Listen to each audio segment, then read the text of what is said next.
Hello and welcome back to another episode of The Way I See It. My name is Rachel Odell and I started this show back in about a year ago almost. It was shortly after the lockdown. So at this point I'm up to like over 70 episodes, and I thank you so much for those of you who watch these episodes, and I thank you to all my subscribers. Today I'm actually going to do like a testimony of who I am and how I came to see things the way I see them. So let's get started. So thank you so much, as I said, to all my subscribers. Please, if you're watching this video for the first time, my channel, please subscribe. You can click right here if you're on a desktop device. If you're on mobile, scroll down, click subscribe right underneath, and click the notification bell and make sure it says all. That means you're always notified when I upload a new video. And I only do it once or twice a week. In fact, between the last video and the next one, this one, I suppose, when this one comes out, it will have been more than a week because I didn't have time to record or edit more videos. And unlike some people, this is not my full time, like I don't just sit around doing YouTube all day. I also have a blog. And so information on other social media formats that I use are down below in the description. Please feel free to scroll down there and click those things and connect with me in other ways. So today I am talking about who I am and why I see things the way I see them. As it says in my little picture, I don't know where it is, it's probably down here. It's also in my subscribe button, that picture of me like this.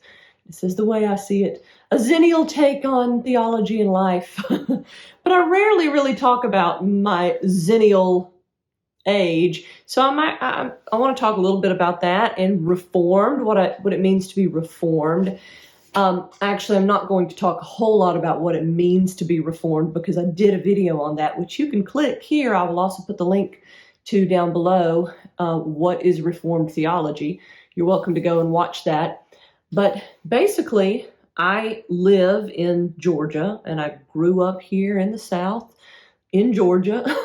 I've always lived in this state. I have visited other places in the world in my life, but I've always lived here in Georgia. I grew up Southern Baptist, and I was born in 1979, which is where the word Xennial comes in. It's that X from Generation X and then ennial from millennial.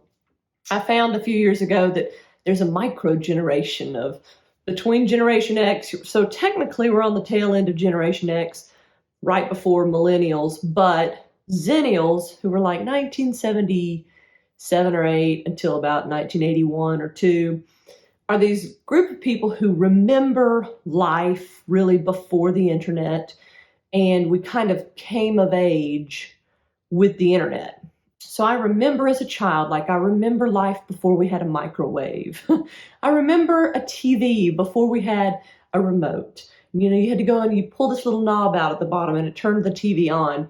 And ours didn't have those big knobs to click the channels, although there was one like that at the church I grew up at. But we had you'd push this up arrow to go up, and the numbers of the TV channels were actually there on the TV set. So the channels that were on there were the only channels we got, 15 different channels or something. And then you'd have to turn the knob to adjust the volume. I remember when we got our first VCR, and how you could set it then to tape. Daddy could set it to tape the news if we were going to be gone, to church on a Sunday night and he wanted to hear the news or something like that. I remember when we got our first microwave. I remember in high school, the dawn of the internet and chat rooms, and then having an email address, in college. We were probably some of the first folks that in college to have an email address. And then, of course, iPhones came out. I was in my 20s when the first iPhone came out, and I just have grown up as we have kind of all switched from analog to digital. That's how I have lived my life, going from being a child of the analog age to an adult of the digital age. I'm not so young that I really don't understand non-digital devices, but neither am I so old that I don't understand digital devices. So I kind of have that concept of the world, and I can look back and see things from even before my time, from say the 60s or 70s, but still relate to those things because I remember some of that same technology, or that same, something about the music might be similar, or something about the clothes people wore might be similar. Whereas then if you look from the 80s to the 2000s, a lot of things changed. And then from the 2000s now to the 2020s, a whole lot more has changed. So I have that kind of connection to the old world, the old school from when I was a childhood. But I also have seen and witnessed a great change in technology and all that kind of stuff. So that's what it means to be a Xennial.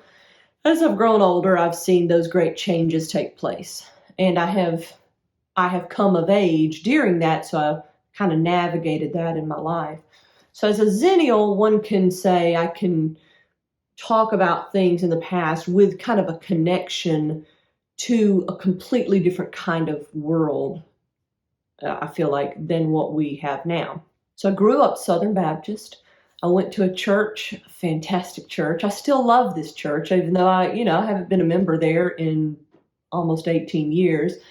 So a lot of that old, kind of the pop culture way of thinking of church in the South in the 70s and 80s, like I remember that was my life, doing children's choir musicals and down by the creek bank and stuff like that. The Gaithers, like the Gaither music is a big part of my childhood. I remember all that. I remember going to youth conferences in the youth group and having our youth worship. And one of the things I'm going to do next is a short video where I'm kind of reviewing Another Gospel, the book by Elisa Childers.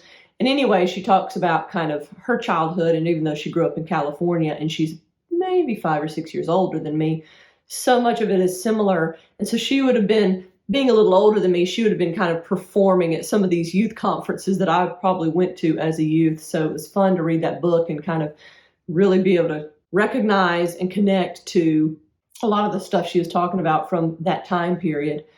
So it was a Southern Baptist church. I remember, when the music minister started adding orchestra instruments on stage.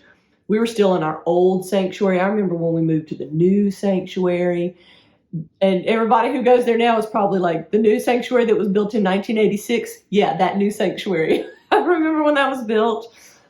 And my brother doing, somersaults down the front pew behind my mother's back, because at that time the piano used to sit up on stage and she was the main accompanist on Sunday morning. So yeah, it was that. My daddy sang in the choir. My mom was the pianist.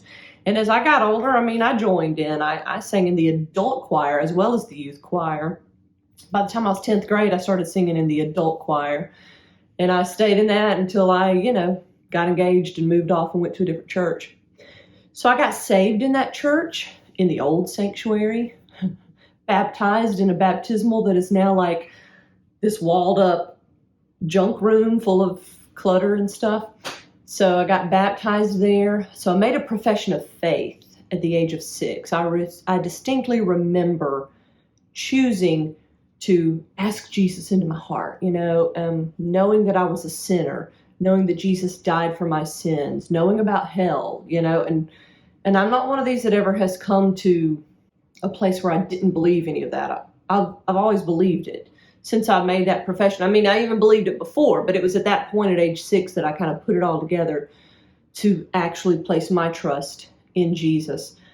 And then as a youth, I really started understanding what it meant to kind of study the Bible and be mentored by others around me who were older than me, and also to participate in youth trips and mission trips, times that I got to talk through the gospel and understand it and then present the gospel to others. I served in my church. I helped out in Vacation Bible School, when I was a kid, when I was in the youth group, helping the kids. I went to college nearby. I went to college at Shorter, and I lived on campus at Shorter College, but it was close enough to home that I still went home for church pretty much every weekend, almost. So I really stayed at that home church for 24 years of my life. Then I moved on, got engaged, and we had decided we weren't going to live in the town I had grown up in. So we found a church together, my husband and I. At the time, he was not quite my husband, but we started attending a church together. And it was one of the churches of the North Point community of churches. At that time, it was the only. We went to the Buckhead campus, which was the only satellite campus. Now North Point is a central hub with all kinds of various and sundry campuses all over the place. But at that time, there was like North Point and Alpharetta, and they had just started Buckhead. And we started going to Buckhead. And I met so many people through that. My faith continued to grow. And at this point, it kind of shifted. Things changed for me, but not in a bad way. You know, people talk about deconstruction. Deconstruction, you would think. Now, I just heard this, Elisa say this, and Elisa Childers was being interviewed by John Cooper in Cooper Stuff podcast. And I may put the link to that down below if you want to watch that interview. But she talked about this, and this was kind of my view, that deconstruction was kind of like really examining the constructs of your faith. And is this really biblical? Is this really necessary? Is this just tradition? What is it like? Does this accurately reflect the nature of God and who we are as people? Is this really what's pleasing to God? Should I be doing this? Or is this too legalistic? All these things, you think, I'm examining the construct and I'm going to pull things out, or I'm going to reinsert them in different places, and but that's not really what people mean nowadays. When they say deconstruction, they mean that you should somehow hate the way you grew up. It was oppressive. Those people are stupid. Examine all the faults. This is also the problem with when people talk about critical thinking. They nowadays seem to think that critical thinking is just criticizing everything. That's not really what critical thinking is. And that shouldn't be what deconstruction is, but it is what it has become. Deconstruction has become just everything you were taught is a lie, pull it out, pick it apart, throw it all in trash, and make up something completely new that just feels good for you. I did not go through that. I went through what I would call a kind of deconstruction. And at the time, you know, I felt like it was a good thing. And I mean, looking back, I still think it was a good thing. There was definitely some things about my growing up at Tabernacle that I thought, well, you know, that was fine and I enjoyed it, but I see that it wasn't really necessary for the Christian life. And I can drop it. I can leave it behind, and I can do this, you know, do church this way now, and living for God, and what it meant to follow Jesus the way he was in the Bible, and what it meant to do ministry and be really engaging and bring people into church and to the Lord kind of shifted for me. And I felt like the preaching I heard was done in a way that I'd never heard before. And it really helped me to just understand the Bible in ways I'd never understood before and apply it to my life in ways I had never done before. And so I was involved there for over a decade, for over 15 years, in fact. And then in the last several years, I got involved in BSF, Bible Study Fellowship. I'll put a link down below. I have to remember all these things that I say in the video, and then later I'm editing it and uploading it to YouTube, and I have to actually watch the whole video so that I can make sure all the links that I say are going to be down below actually show up down below. So I'm going to put a link down below for Bible Study Fellowship. I got involved in that when I was pregnant with my third child, Daisy, who just turned 8. So it was about 8 years ago. And at first it was a little boring, but I really enjoyed the in-depth, just reading through the Bible and discussing it. Like, it's not thematic. It's not like we're going to talk about finances, or we're going to talk about marriages, or we're going to talk about raising, you know, well-behaved children. It's like, we're going to read through the book of Genesis this year. And as we read through, we're just going to go in depth into who these people were and what God was doing in the world through them, and who God is, and what this all means for our lives as it is laid out in the Bible. So because of that, it became not boring for me. It became something that I loved more and more the more I did it. But it also taught me to see Scripture differently than I had at Tabernacle, differently than I had, you know, at North Point. I was starting to see Scripture differently yet again, even more, not just more, I'd always believed it. Not that I didn't thought it was more or less real or more or less inspired by God or applicable to my life, but just understanding things like just deeper theology and doctrines and covenants, you know, and biblical history, and how, Jesus tied to the Old Testament, all these things, connections began being made for me thanks to Bible Study Fellowship. And my brother had kind of a similar path, although in a different location. He had lived in Savannah and moved around a lot after that as a young adult and getting married and starting a family and stuff. But he, in his journey from tabernacle to megachurch world, he wound up in a Presbyterian church and being Presbyterian and being Calvinist.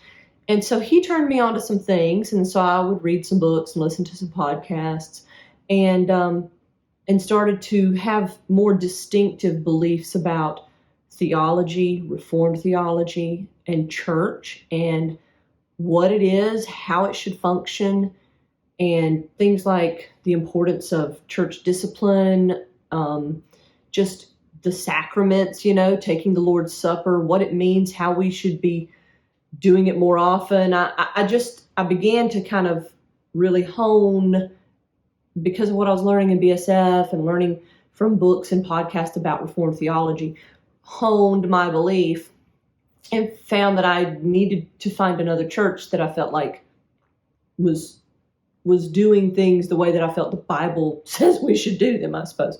So that's why I wound up now where I am now, in a Presbyterian church. And so that's kind of been my life. Like I say, I've been married now for 17 years. I have 3 children. I grew up as a Christian in a Christian home. My brother and I have both followed our walks with the Lord as we've gotten older. We both hit our own hills and valleys throughout that, but neither one of us ever left the faith. We're both Christians now, and Christians still, I guess I should say. We have a great relationship, and we have married Christian spouses, and we spur one another on toward continuing to follow the Lord. So I think we have a fantastic relationship. And so that's kind of where I am. So if I go back and talk about things, I can talk about things from the 80s and 90s, and I kind of have seen shifts in the mental shift, a lot of, what I've talked about a little bit with a little bit of critical race theory talk, and talking about stuff going on with the riots and Black Lives Matter. In my mind, I can, this will be the same for you.